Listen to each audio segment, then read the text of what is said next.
Yep.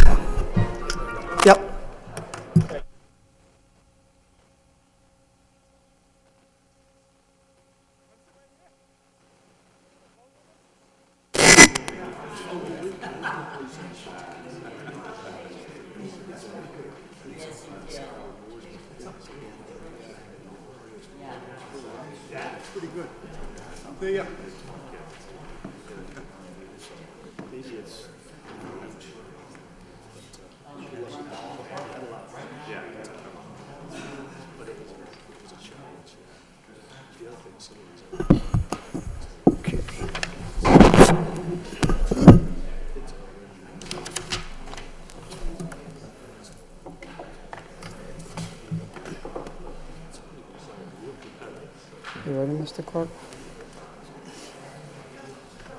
All set? Do we have some other copies made? Okay, good.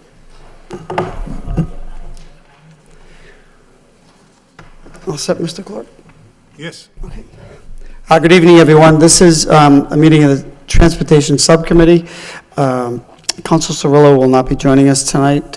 She had a commitment that came up over the weekend. I got a text from her, I think yesterday, saying that she has a family obligation. But we will proceed.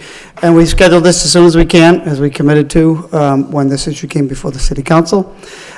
So here we are, and a number of members of the City Council have joined us with the City Manager, State Representative David Nangle. Thank you for taking time. I think his staff is here, Mr. Hoey. We have the Transportation Engineer, as well as the City Manager.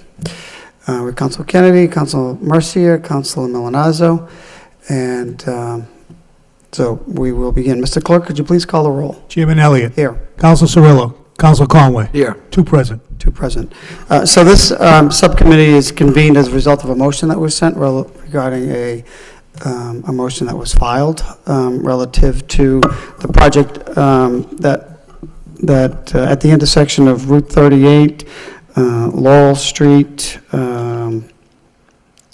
Rogers Street, Boylston Street, as well as, this project also includes intersections at Rogers and Phoenix, as well as Andover and Nesmith.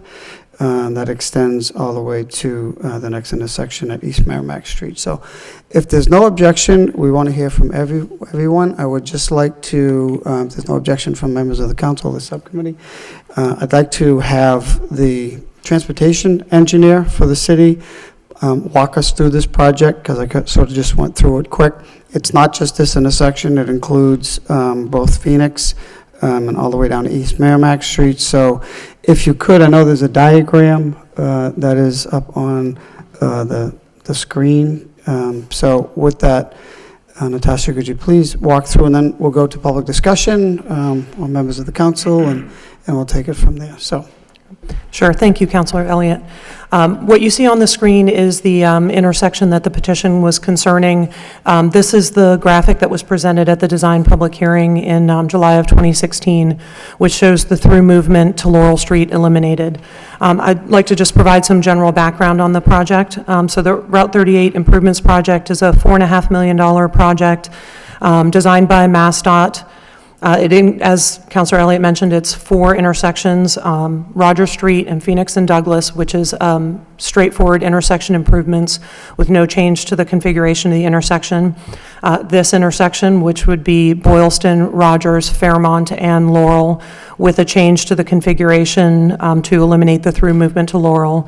And then 2 other intersections, Nesmith at Andover and Nesmith at East Merrimack Street. In both cases, the intersections will be improved, and then there's box widening along the path to provide 2 11-foot lanes in each direction adjacent to Kittredge Park. The project was generated by the it's a highway safety improvement project, meaning all 4 of those intersections are high crash locations in the state, which is the reason the project was funded and is moving forward. And the project is, all the intersections are linked, and the project can't be broken out by intersection.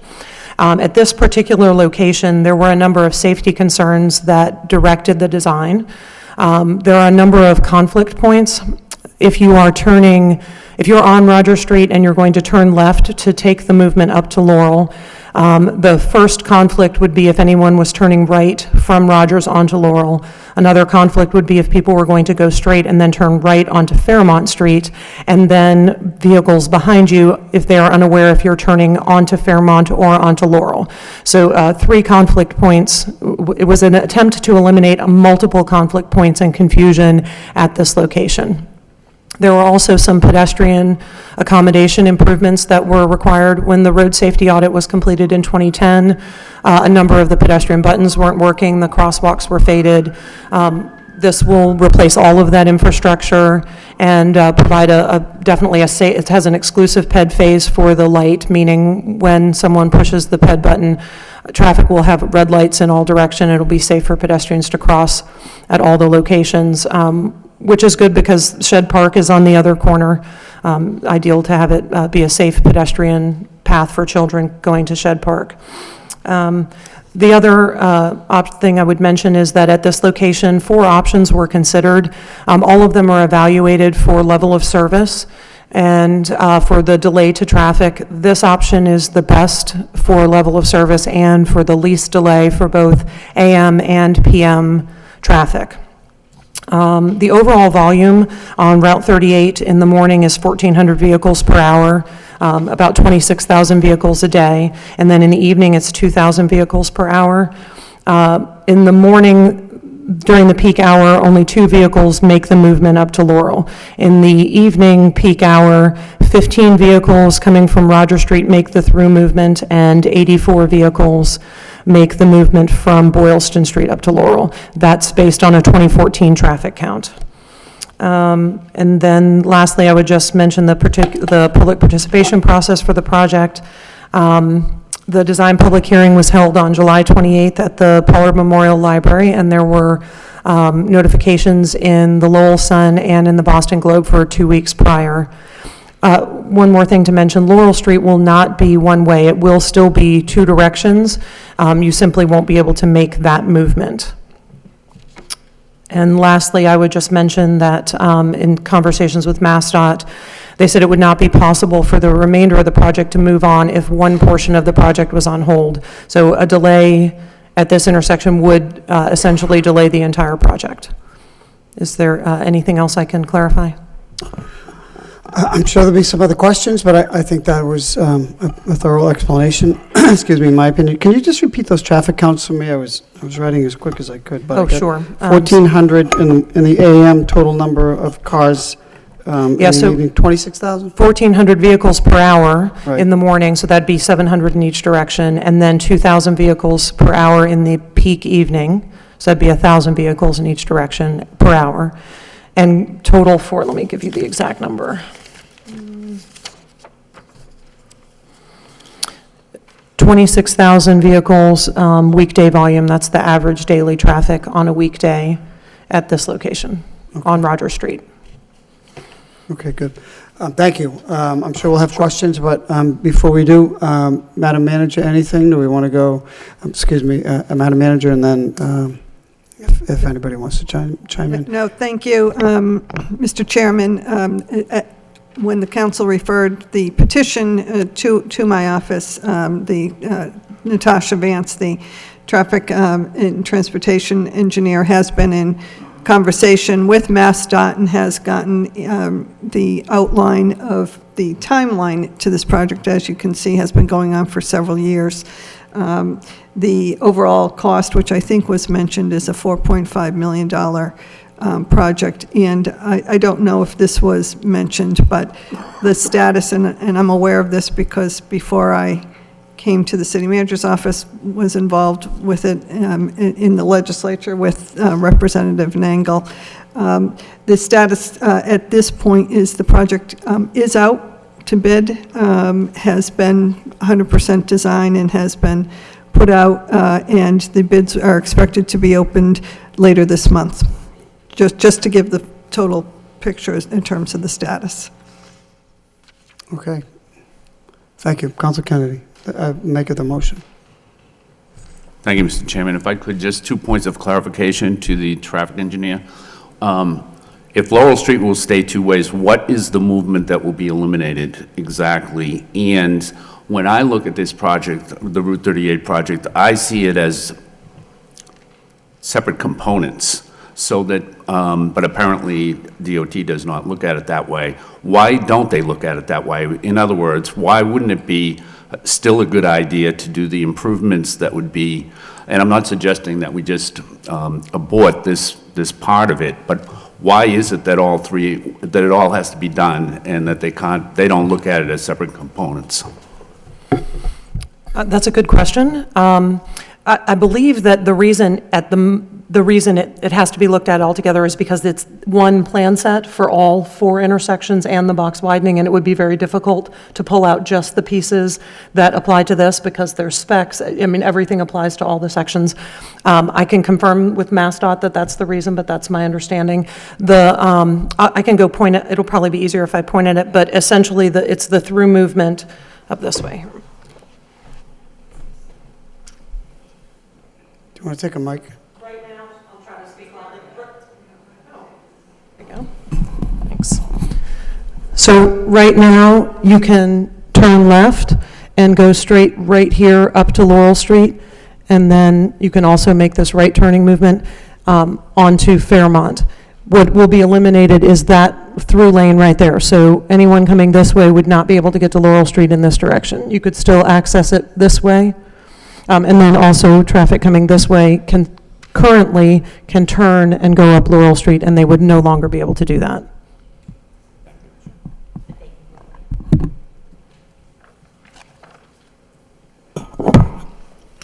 I'll say Councilor Kennedy.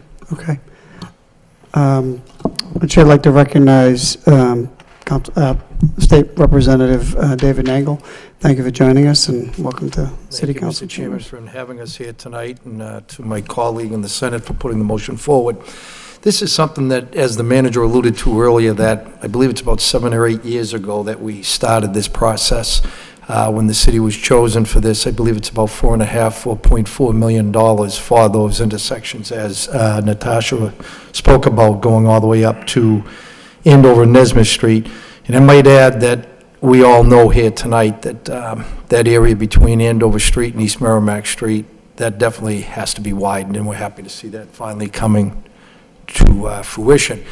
But the question that Senator Kennedy just asked of Natasha as to why this component can't be taken out is something that maybe we can try to get an answer on from DOT. I know the engineers have done a complete study on everything, and the only problem is that the bids did go out in September, I believe it was, middle of September, and Eileen and the manager just said that they're going to be open shortly. So I'd like to hear what, the residents, and I know the majority of them all here tonight as well anyways, and Nitin Patel and Meena run a terrific business over there, and the last thing that we want to see in any way, shape, or form, or two things, is we don't want to see Nitin lose any business over there by any means.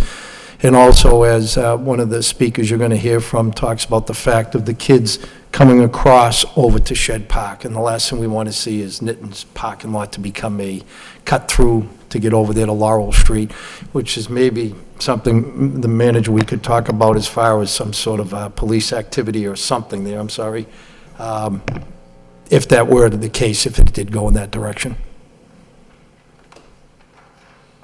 Madam Manager. Thank you, and I agree, we want to hear from the residents. We did, after this matter was referred to my office, looked at this design with Natasha and MassDOT. As was mentioned, there were 4 potential designs, but this was the safest. And I think what, I had to learn this, points of conflict. I didn't know what those were. I thought they might be city council meetings, but it was crashes. And so I think, Natasha, you're expert at this, but a lot of us don't know. And so that was one of the reasons that this design was chosen, because of the number of conflict crashes with it. The current configuration is problematic and not safe. So that was something that I came to know as part of this design process and the review. The other part was that, which I think is critically important, is the fact that the current pedestrian lights on Boylston and the whole intersection, for the most part, 3 of them aren't functioning at all. They're not our lights, they're the state lights. And so it's extreme, putting aside this, configuration, it's extremely dangerous for pedestrians out there right now without the state fixing this whole intersection, as well as Andover and Nesmith. That's a whole nother story. I think I did speak with Natasha as well as Diane Trad about this, and that had to do with the concern that was raised about people cutting through a parking lot to try and get around. Again, Laurel Street will be 2 ways. I think we understood a couple of weeks ago that it was going to be 1. It's not. It's going to be 2. It's just the access from 1 angle or 2 angles that won't be there. But we talked about other things that can be done if there was a cut through that the city could take action on. So I just wanted to put that out there. But I don't know whether, Natasha, you had anything? I appreciate you mentioning that. This is the 43rd out of the top 100 crash locations. And over the course of 3 years, there were 31 crashes, and they were rear end and angle crashes that involved that movement, which was the reason the design consultant and MassDOT made these recommendations. As engineers, we have to put the public safety at the foremost of our list. And sometimes the safest decision isn't always a popular decision. There was a reason to eliminate that movement, and it was to improve safety at the intersection. And as the manager stated, the road safety audit said that 3 of the 4 pedestrian buttons were not working, and it needed all new infrastructure. It is a state-owned light. With HSIP projects, though, the state will turn the lights over to the city, and we will be able to maintain them, which means that if something were to go wrong in the future, we would be able to fix it very quickly, as opposed to having to wait for the state to come fix it. Okay, thank you. All set? Okay. Just one more. I know you want to Senator get Kennedy, to Councilor the public. Yeah, just one other question. So if this is implemented the way it is, won't the traffic that comes from Boylston Street or from Route 38 southbound just use Sycamore? And won't Sycamore all of a sudden take all of the traffic that goes on to Laurel right now? And do they look at it that far? Do they look at what the consequences are when they do that, and what the traffic counts will be? Because Sycamore is, has a curve to it, and is a pretty narrow street with traffic, with parking usually on both sides, at least up to this point. It will depend on where people's ultimate path was at the end. Like if they were taking Laurel Street to get up into Belvedere, I would think it would be more likely they would go straight up Fairmont and then turn on subsequent streets, and then if their goal was to get to Wentworth, they would go straight on Roger Street and turn in other locations. I don't think that all of the cars that were making that movement they're going to shift to one street. I think it's going to be spread out. The consultant did not have a traffic analysis that showed where they thought those movements were going to end up on what streets. I think that there's a traffic-controlled intersection right here, and then a traffic-controlled intersection down at Douglas Road. Mm-hmm. If it was me, I probably would choose to go up here and take Sycamore rather than to take a right and go down to Wentworth, because there will be more friction at those streets because they don't have traffic control. Mm-hmm. So streets like Wentworth and Parkview and Buttman Road, there's going to be traffic friction there because people are not going to turn. I mean, a lot of times if I come out of one of the business establishments on 38, I'll take a right just because it's a lot easier than trying to take a left, mm-hmm. and then come around to one of the side streets, and then I go down Allen Street to Douglas Road to get back. It just is much quicker and easier for me, and I suspect, quite a few people do the same thing. But all I'm saying is that Sycamore Street, I think, will get a lot more traffic. I don't think people will try to make the turn onto Wentworth Avenue, mm-hmm. just because of traffic friction. But so my question only is, I'm not asking if you agree or disagree. do they look at that stuff and what will happen with this improvement, what the traffic plan is likely to be like then?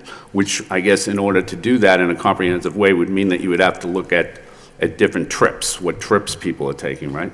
Right, so the problem with that is that the way you typically do trip generation is when you have a development. So we know how many, what the draw of the development would be. In this instance, we have existing traffic counts, and they can make assumptions about the growth of the traffic counts, but it's very difficult to figure out where the distribution of a change to a turning movement would be. In conversations with the design consultant, they looked at it, it was such a small percentage of the traffic because there are, 700 vehicles traveling through the intersection in one direction, and it was, 15 vehicles off one way and 80, they didn't feel like the impact would be sizable to the adjacent roads. So they did not evaluate where that traffic might end up. In the evening peak, it's a total of 100 cars. If you assume all of the people making that movement over the course of the hour will make the turn, and we're trying to go up into Belvedere. So if that's the case, you would have an extra vehicle and a half per minute on Sycamore. Thank you. Sure. All set. Councilor Conway. Yeah, thank you, Mr. Chairman. A few minutes ago, the city manager mentioned that if we go through with this project, excuse me, that there would be some plans for a cut-through. Natasha, what are we talking about there? I think there is some concern by the store owner Right. that people might opt to cut through his parking lot because they can no longer make the through movement to Laurel. Right. And if that's the case, I think that there are options that the city could pursue to prevent that from. Could you explain a couple of those? What would be some of those options that Sure. might Make sense? Yeah, there are three that spring to mind. One would obviously be enforcement with the police. The next one would be speed bumps in his parking lot, which would make traffic be slower and more safe in the parking lot, which it was my understanding that there was some concern about children traveling to the convenience store and then going to Shed Park, so that might also make his parking lot more safe for children. And then lastly, if one of the curb cuts was eliminated, it would eliminate the ability for people to cut through and would provide more parking in the parking lot, so that would also be an option. Okay. Thank you. Okay. Council Mercer, Council Milonazo? Council? You heard about the skunk at the picnic? Well, here I am, because we're going to ask the public to speak, and this is what I'm hearing. They put in a bid, so if we have any changes, it delays it. So I'm wondering if the public speaks and they're not happy with this, is it too late to change it? So if that's the case, and it is, why are we even here then? Well, I don't know if you're asking me. Madam Manager. We can inquire of MassDOT. It would cause a delay in the project, absolutely, if there was going to be any redesign. And we don't know what that delay would be. So, but we could certainly ask them about that, because they've already put the plans out on the street, so that would mean it would have to go back for redesign. If there was going to be a redesign, we don't know what the redesign would be. Number one, I understand public safety, children crossing the street, I understand. That's the number one factor. But then again, we hear people that are going to come up probably and say, I don't mind this situation, but I don't want cars to cut through my property to my business. But on the other hand, we're hearing that there are things that can be done to kind of stop that, like speed bumps and all that. So I'm only throwing a wrench in to try to make I want everything to work out right with everybody. I'm not trying to say, oh, this is a doom and gloom. I think that we have a possibility here. I just want to hear everybody speak, and I just want you to know that I'm thinking it isn't too late to try to see what we could do. I don't know, that's just my opinion, but. Thank you. Councilman Maldonado. Yes, I'll be brief. Thank you, Mr. Chairman. I think we've made progress this evening because I drove down here thinking that Laurel Street was going to be one way. So I'm now hearing that it's not going to be one way. I am obviously looking forward to hearing from the residents, the business owner, and so forth. But we are pretty far down the road on this project. Again, when I come off of Boylston Street going, say, out onto Andover Street, I go up Wyman to Belmont to Mansour and down to Wentworth. So again, I don't ever go down Laurel Street off of Boylston Street. Maybe that's out of habit, but at the end of the day, from a public safety standpoint, as Councilor Mercy just mentioned, if this is truly the best design out of all of the designs they looked at, again, looking forward to hearing from the residents, but at the end of the day, I came here thinking that Laurel Street was going to be one way. So in my opinion, we've made substantial progress already just by hearing what truly is going to happen there. So thank you. Okay, thank you. Well, if there's no further questions, members of the public would like to come up and speak. Just come on, right on up. The only thing we'd ask is if you could please state your name, Sure, your thank you. address for the city clerk. Absolutely. I have to run. I coach a basketball team, so I'm going to be brief. Brian Mead, 80 Elliott Drive. Thank you for, doing this. I know it's last minute, but I spoke to Mass DOT.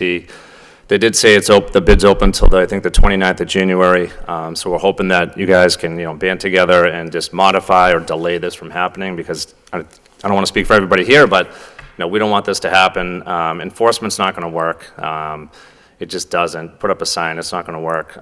Closing off, one of the entrances to Nitton's business, that's not fair to him. A speed bump would be great, personally. I don't know if he'd agree to that, but it's not going to stop the cut-throughs. So, and for the people that live on Sycamore and Birch Street, you talk about level of service, 1 hour, it's 100 cars, but, rush hour now is from 3 to 7. It's not just 1 hour. So that's not to say it's 100 cars. And I think since 2014, when the study was done, that the traffic has gotten worse over there. So it's going to affect the neighbors, big time.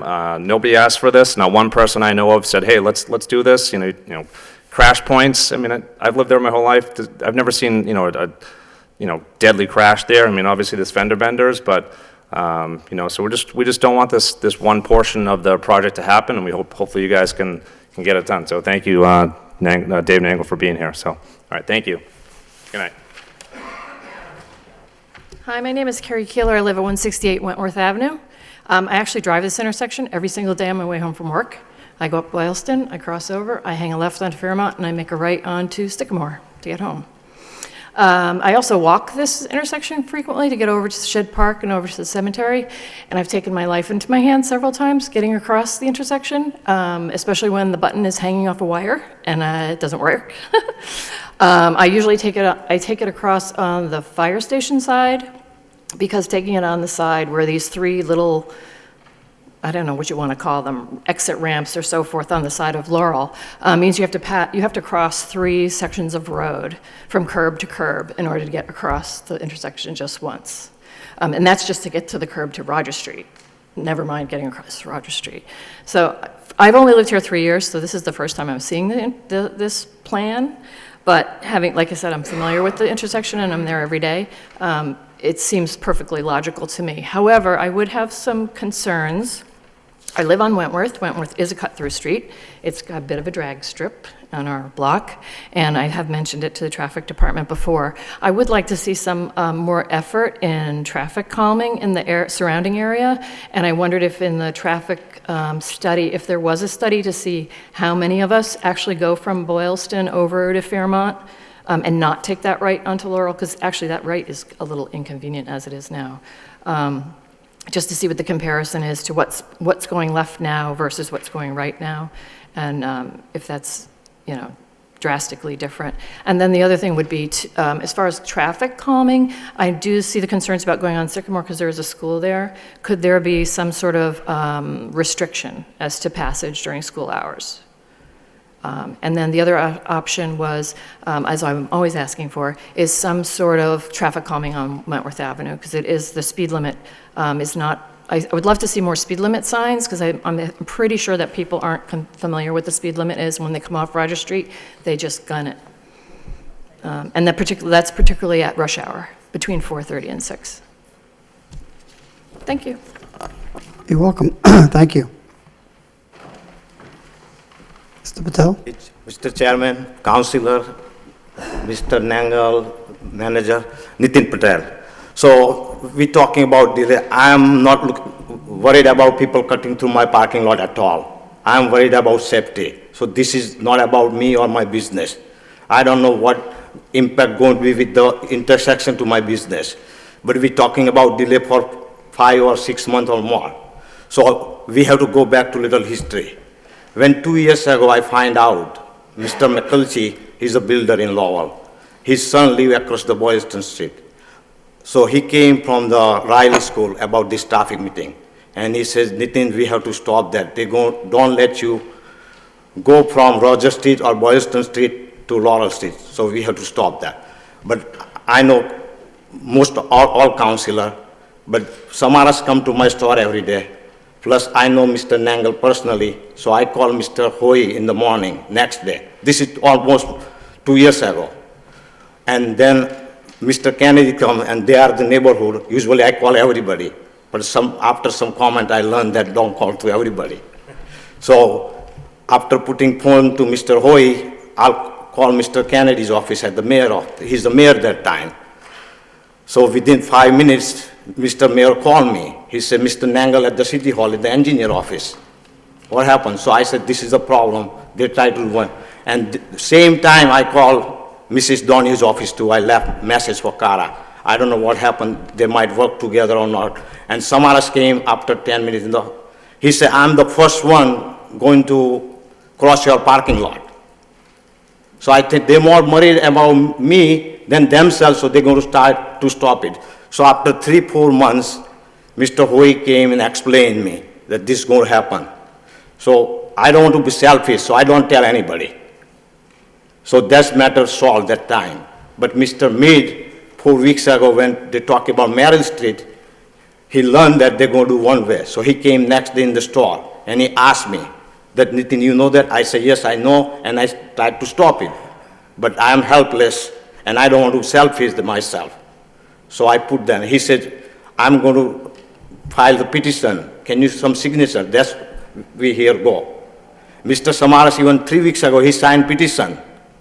And he said, I'm going to cross it, and he said like with the hand, they can't do to you like that. I'm going to call Mr. Nangal. I don't know what he did after not, or I don't know. So this is the story. I'm not here to blame anybody, and I offend anybody. I apologize for that.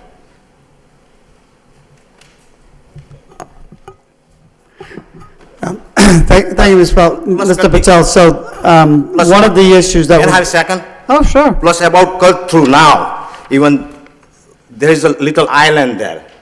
So Laurel Street coming that way. But when you come on the right, there is a little island. So on that street, there is do not enter sign. So we're talking about enforcement. Every day, 10 car goes to that do not enter sign. Cop even standing there. So enforcement not going to work. And all day, there is only 10-foot street is one way there. So you can go from Fairmont Street. People still go to cross parking lot. So that's happen every day. And when our mayor says, I'm going to first one to do that, so you can figure out. Okay. Yes. Next. Thank you. My name is Mike Duquette. I live at 65 Sycamore Street in Lowell.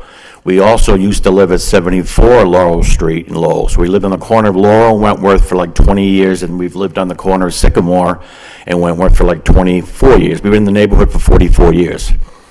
I'm finding out, I'm glad that we're hearing, last meeting we were here, I spoke, and they were talking that Laurel was going to be just one way, but now we're talking 2 ways, which is a little better. I'm happy when we came in.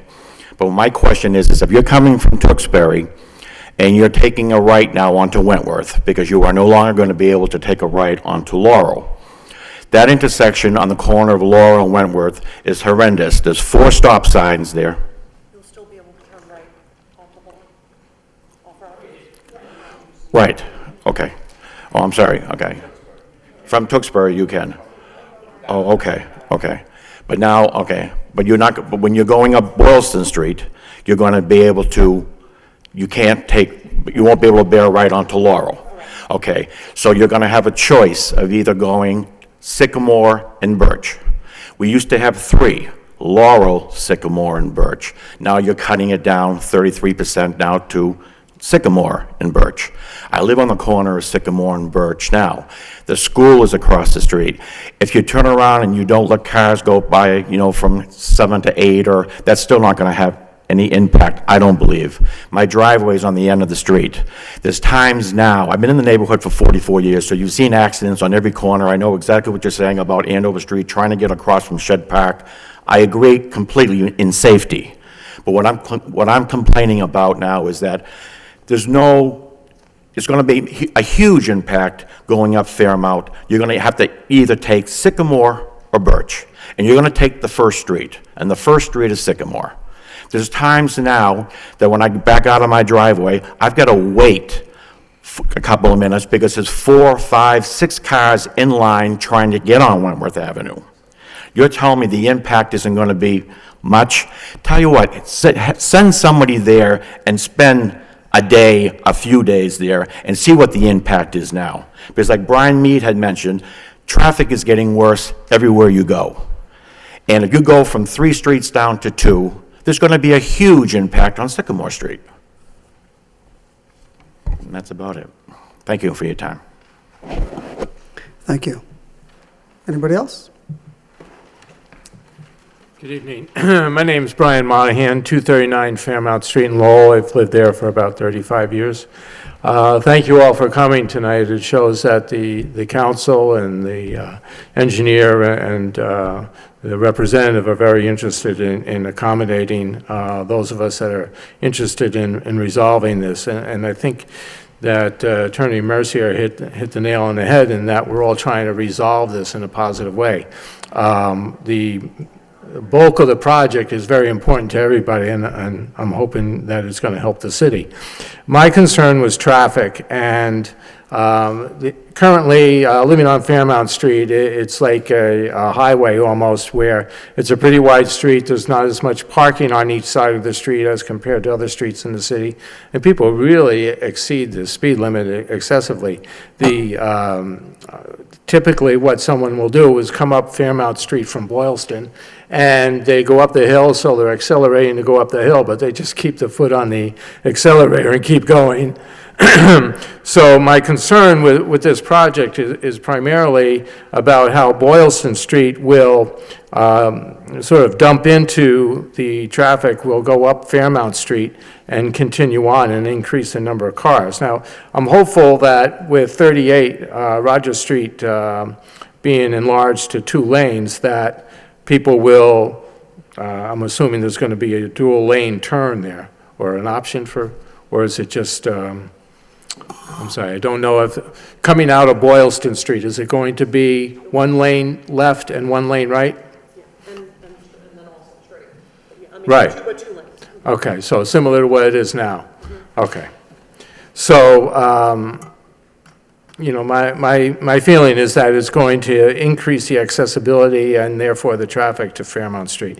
The other thing is that on Birch and Sycamore, I just think it's going to be a boondoggle that maybe you have right now congestion, and you've had accidents at the Laurel Street and Fairmount and Rogers Street intersection.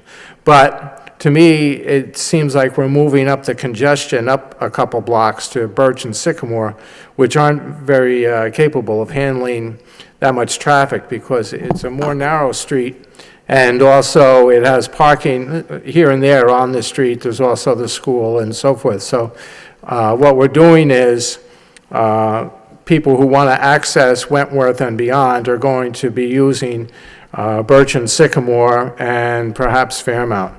I don't know, it seems like there's a lot of good ideas in this plan, but the value to it seems to diminish as you get into the neighborhoods, and I think that's very important. But again, thank you for your time. Thank you. Is there anyone else that would like to speak from the public? Hello, my name is Aurora Erickson. I live at 100 Mass Mills Drive. And I have kind of an obnoxious thing to say. Basically, when you're this far into a project and you're realizing that there are major problems at the point where it's already gone to bid, it's a really good moment to do a little bit of reflection about whether this was a good public process. And I think it's really hard to do a perfect public process, but when you're at this point where we should already have gotten all of this input from everyone, all of this input should already have been part of the plan, you really have to say to yourself, we didn't do a perfect job of this. And personally, I'm someone that has problems with another issue. I'm not happy with the street widening around Kittredge Park. It's going to take out trees, it's going to make the street wider, I'm worried it's going to make it more unsafe for pedestrians. I think probably the ship has sailed on that one. But there were a lot of other people that had that issue as well. I didn't really see that feedback being taken either. I just think it'll be good to take this moment, and the next time we're doing a public process, let's think about how we can avoid this last-minute scrambling to try to integrate people's thoughts.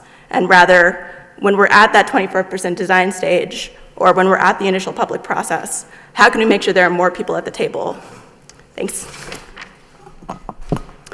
Thank you for those comments. I just want to let you know, as well as the viewing public, this is not a city project. It wasn't within our purview to do either the advertising or public outreach. That doesn't mean that we shouldn't try to do a better job when there is a project like this, and we do see notices. I know, Natasha, where were those notices posted? You mentioned it earlier. In the Lowell Sun and the there was in Boston the Lowell Globe. Sun. Okay. 2 weeks, there were 2 notifications, one July 14th and one July 21st, and then the meeting itself was held at the library on July 28th. Okay.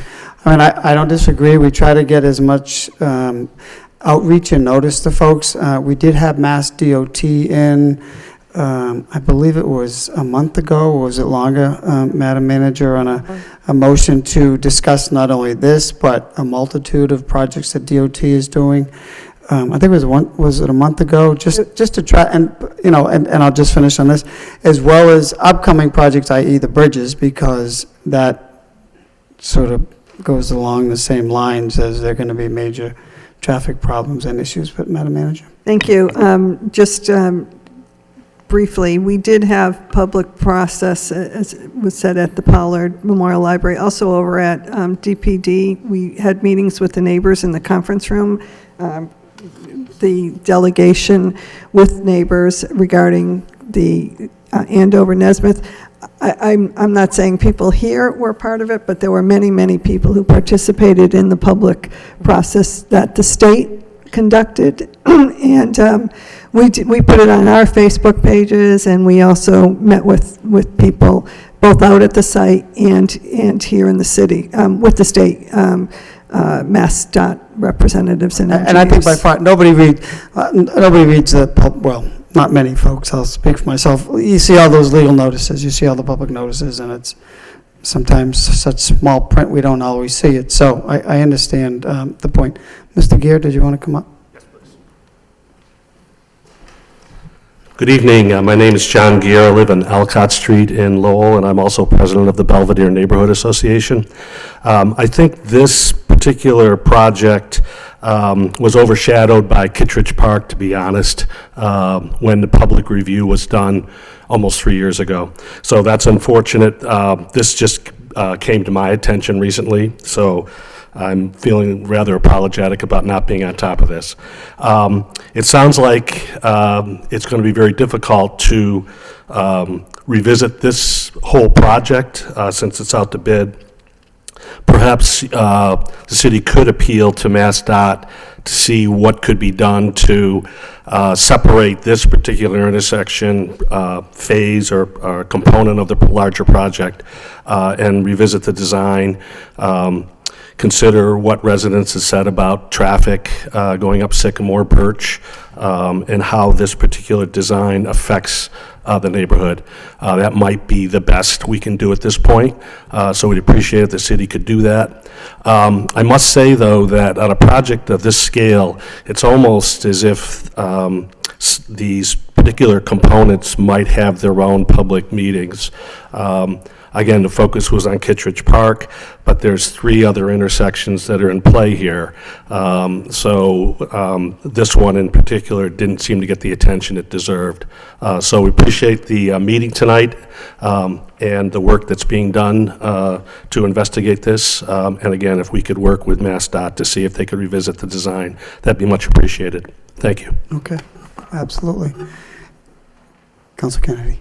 Thank you, Mr. Chairman. I think, given the comments from the previous 2 speakers, that going forward on this, although there is outreach, that it probably would be good if the City Council always sent traffic improvements to this subcommittee, so that we can supplement that outreach, or have the City Council supplement that outreach. I think that might be a good idea going forward, and that sometimes people maybe pay more attention to what goes on in local government than public hearings that are held by state government. Agreed. Agreed. I'm a modern person. I'm Carrie Keeler, 168 Wentworth. I'm modern. I have no landline. I have only cell phone, and I do not get paper newspapers. So if I want to know anything about what's going on in the city, I have to look for it. It doesn't get pushed to me, except for my trash collection, because I get a text message the night before to tell me when to put my recycling out. I would love to see the city be a lot more proactive in social media or in push notifications that we could sign up for. For instance, I went on the agenda. I found out about this at 4:30 this afternoon, and went right to your website to see if I could find an agenda, and I got a title page, and that was it, and all it said was Route 38. So I really only found out from social media, not through the city, what this meeting was about. So just as a general going forward as far as communication for the city is concerned, I'd really like to see a little bit more modern technology used to let us know what's going on in the city. Thanks. Sure. I do know other communities, at least in the First Middlesex District, you can sign up on their website to get push notifications. Is that something that we can't, Natasha? Yeah, we do actually have a traffic alert sign up, and I can't remember the exact name of it, but they're like traffic concerns, basically, and I send out emails when things are happening, and I would be more than happy to include things like Transportation Subcommittee, or I happen to agree with the folks in the audience that the MassDOT public participation process it becomes very early in the design, which is great because in theory you can incorporate public comments, but if people aren't aware of it, that doesn't really help. And I think it's a great idea for the city to push that information out there so we get comments from the community early on, as opposed to, at this point, the project was advertised in September. We're at 100% design plans and about to do bid opening, and it's very challenging to try and make modifications at that point. But I would encourage everybody to go to the website and sign up for traffic alerts. There's also construction updates on our website, and we are trying to be more proactive about the information that's available on our websites. Okay. Mr. Gear. Thank you, Mr. Chairman. I'm sorry I didn't mention this earlier, but we're going to have the pleasure of having City Engineer Christine Clancy and Traffic and Transportation Engineer Natasha Vance at the Belvedere Neighborhood Association meeting this Wednesday, a couple nights from now at 6:30 at the Sullivan School. So folks who are concerned about various projects in the city, particularly traffic, can come to that meeting and speak directly to both engineers about their concerns and get updates on projects in the city. That's one way that the city can reach out to the neighbors and share information. So we appreciate Natasha and Christine come to the meeting, and look forward to the discussion there. Thank you. You're welcome. Thank you. Yes. Could you come up to the mic? You're on television. So. Thank you. Just a question, when they implement this and the project does begin, in understanding all the conflicts some people have or concerns that they have about the traffic when it's completed, what do we have implemented or that's going to be in place to help with the detours and the construction going on 38? And where's that extra traffic going to be detoured to? Do we have a process in place for that?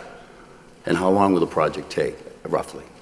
What is the project construction schedule? It's anticipated to take 2 construction seasons, so 24 months, give or take. And to answer Mr. Maniscalco's question, there will be a traffic management plan, and through traffic will be maintained the whole time, and there will be police details and any contract, but basically, the way that typically works is the contractor who is awarded the project provides a a traffic management plan that's then reviewed by MassDOT.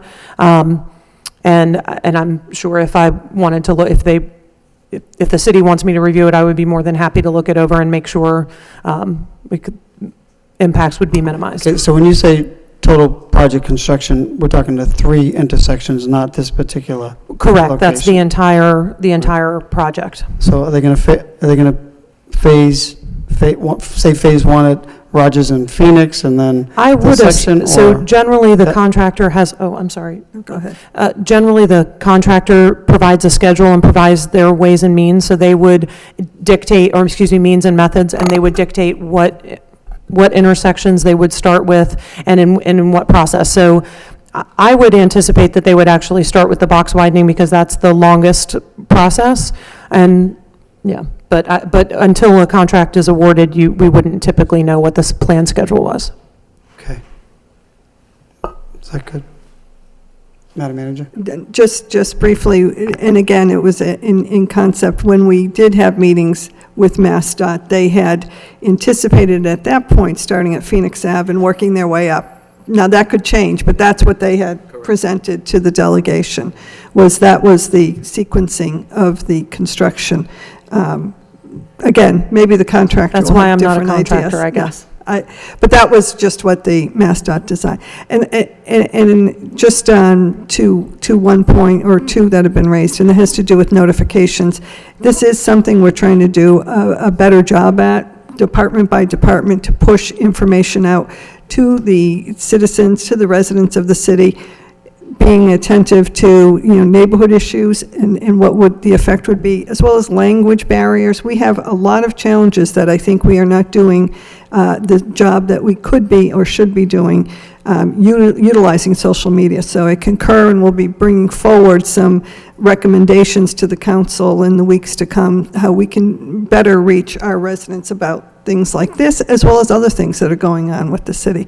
And then lastly, let me just say, and we've talked briefly about some of these traffic impacts, but I can tell you that whether it's this construction project, and particularly this one, that's going to have an impact in the neighborhood. I've lived on Andover Street for 30 years. There's a little street behind my house called Clitheroe that was like a country road once upon a time. Now, the traffic coming down Fairmont, people trying to beat the traffic on Route 38, it's a freeway at peak hours. So we're going to have to look at the traffic all over this whole stretch as far as what's being done to alleviate unsafe situations in the neighborhood. We are very much aware of that. Yeah, I think that's the challenge that we all have been facing. There's more development in the suburbs, and they're coming off Route 3, they're coming off 495 and 93, and they're, making their way through various corridors throughout the city. So I completely concur with, with the traffic, and there's more traffic, and people have to wait even longer to get out. Before we go to the speaker, I just want to recognize. It's something that you just said, Mr. Chairman, when you think about that. I'm not the most technological guy you'll ever meet, but Brian Hoey, who's with me quite a bit in the car, and you turn on that Waze, and unfortunately, it's sending you down off of the highways into these side roads and through these neighborhoods. That's part of the problem. We know all about the congestion here in Massachusetts. And one other point that I just wanted to make was, when this first all came about, and as the manager, who was the senator with us at the time, and I were sitting here thinking about this, and through no one's fault, but I know exactly what happened. Everybody got bogged down with the issue between Andover and East Merrimack Street. That seemed to take, of the 4 intersections that are going to be improved, that seemed to take most of the time and effort about the widening in that stretch by Kittredge Park. And I think through no one's fault, this just kind of, not fell by the wayside, but it wasn't the top priority at the time, because that's where a lot of time and effort was spent at that point. You know, before we proceed on that, I just wanted to, can you just give us an update on Kittredge? Because I know I know there has been funding allocated for some trees coming down, but they will be replaced, and there's a retaining wall that will improve pedestrian safety? Yeah, it's my understanding that the city hasn't, that there's an earmark, that maybe you know more about this than I do. There was in the last budget cycle an earmark for Kittredge Park for the interior of the park. MassDOT, however, is going to be responsible for landscaping. We met with their landscape engineer that will deal with the walkway where the street is being widened, including a rail and a wall, and resetting the wall along the Nesmith Street. We will bring them back, particularly, I think, when at the appropriate time, the landscape engineer has, for MassDOT, has significant plans for improving that whole area of Kittredge Park. And as I mentioned, there was an earmark from the legislature. Thank you very much for improving Kittredge Park once that construction work has been done. Okay. Thank you. Just want to make sure we got that straight. Ms. Carolyn? Keeler. Yep. Keeler. My question too is for the traffic department too. I didn't know, I know some cities and towns have partnerships with Google to report traffic accidents and that sort of thing, and I didn't know if there was any kind of a partnership that you could have with Google and Waze, Waze is owned by Google, to sort of suppress a route. You know what I'm saying? Yep. I mean, I take back roads myself, and it will give me a route, but it'll say, maybe you shouldn't go that way. Mm-hmm. You know, just try to discourage traffic from using the cut-through. And my hope is that when 38 is improved, there'll be a lot less cut-through, because I'm on Wentworth, and we are a cut-through. Sure. And I'm hoping that that'll... Yeah, so Waze has something called Cities Connected, mm-hmm. and basically, and we are currently, the law department is looking at the legality of it, because we would end up having to provide data. Right, to, like, right. You know, they want information from us, which is, but that would then allow me to be able to dictate streets that we wouldn't want cut-through traffic on. Right. Exactly, yeah. So, but there's a contract that has to be signed and a process that has to be gone through, but we're in the middle of looking at that, because I think everyone mentions Waze when they call me with cut-through traffic issues, and that is a problem. Sort of known for that. Yeah. Okay, yep, great. Thank you. Okay, thank you. Anything further from members of the audience or elected officials? No. So, go ahead. Shut it off. There were a couple comments made that I wanted to maybe just clarify. One was that it said something about the peak hour. I just wanted to clarify. Peak hour traffic means in the evening, it is the maximum amount of traffic for that hour, and that is what we design intersections to handle. So at no other time during the evening would there be more traffic than the peak hour, and that's obviously based on counts. And this project is designed for, there's a future traffic projection. A number of people commented that, you know, the project was designed a couple years ago. When a traffic engineer designs a project, they project traffic into the future, typically 7 years, and design for that traffic. So this intersection design does take into account peak hour traffic and traffic that is projected for the future. That was it. So I'm going to entertain a motion. I think there are a number of requests per se. One is that we clearly contact Mass DOT to see if we can separate this, if we can in fact separate, and what the consequences may or may not be this particular phase of the project. I think we also are going to ask you, Madam Traffic Engineer, to look at traffic restrictions, knowing that Sycamore and Birch may see an increase or not. What can we do to mitigate that? I think number 3, Fairmount Street, as well as Fairmount, what traffic calming measures.